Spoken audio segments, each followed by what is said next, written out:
Já falei das profecias, se tem ponto, se tem aparelho, se tem câmera lá na igreja que... Eu quero desafiar o podcast Acredito na Minha Geração e aí em qualquer culto comigo, com as câmeras, fazendo uma leitura absurda de mim. Vendo, antes de eu subir no altar, se eu tenho um ponto no ouvido, passar o dia inteiro comigo, pode ficar lá em casa. Vou receber vocês na minha casa. Vocês vão fazer o trajeto de um dia pro outro.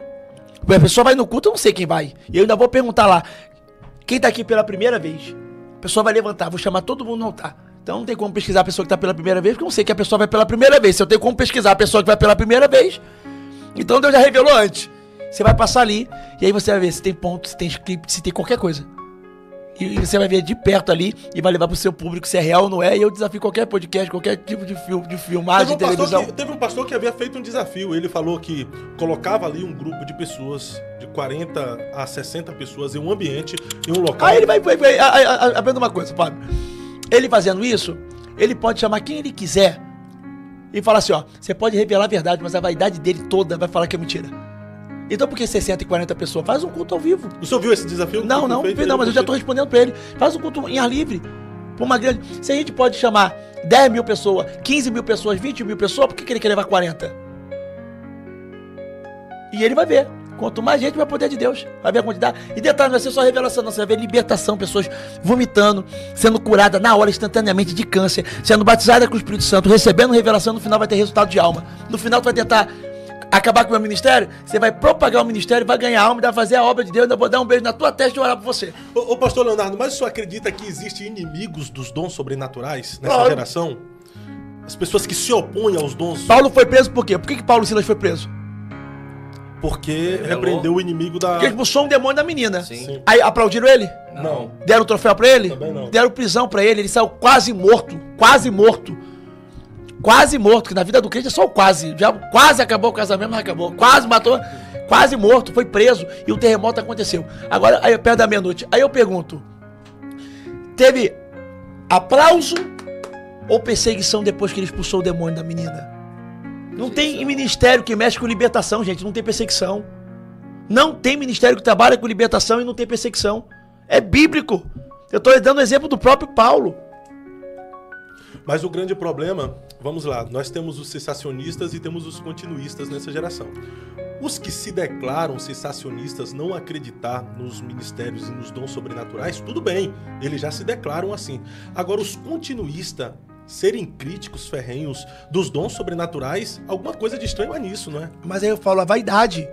Porque a pessoa, você entende o seguinte, ó. Você já viu as pessoas quando sobem no altar?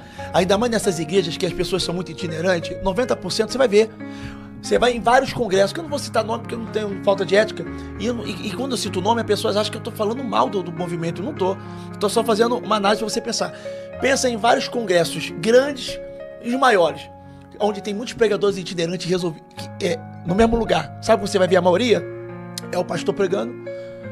Queridos, enquanto ele está pregando, os outros tá lá atrás assim, ó.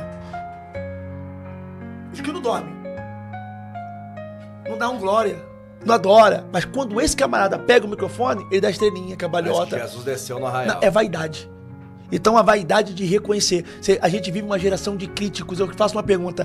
Os mesmos que são críticos, quem eles engrandece para que Deus seja glorificado? Quem eles...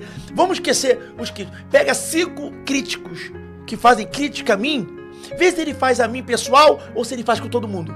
Entra num site que falou mal de mim. Tava falando mal de mim, do pastor X, do pastor B, do pastor C, do pastor D, do pastor E. Vê um pregador que tá tentando, tá falando de mim, tá falando do outro, não sei o quê, porque não é uma parada pessoal, não é algo que eu quero acabar com ele. É uma pessoa que vive disso porque tem gente que para aparecer tem que pisar em alguém.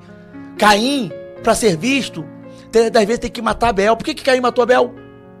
Se Deus não amou mais Abel do que Caim, Deus se atentou para a oferta de Abel. Então, existe 2 formas, tá?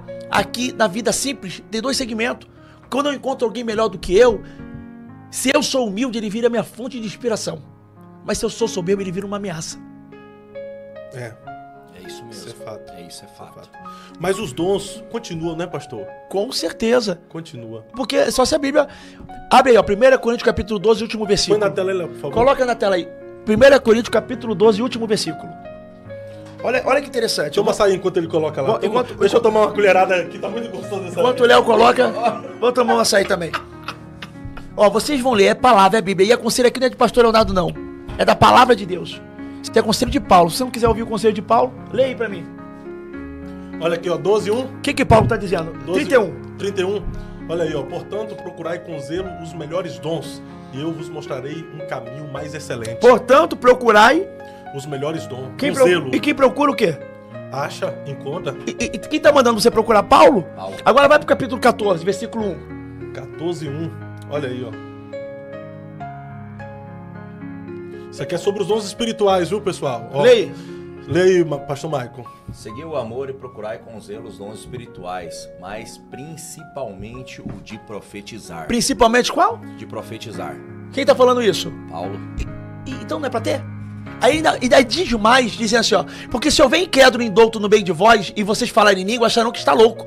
Porém, se houver profecia, o segredo do coração deles serão manifesto, e eles reconhecerão que Deus está de fato no meio de vós e se prostrarão. Bíblia. Então o dom de profecia é uma realidade para esse tempo também. Com certeza. É necessário. É o principal a buscar. Mas principalmente o dom de profetizar.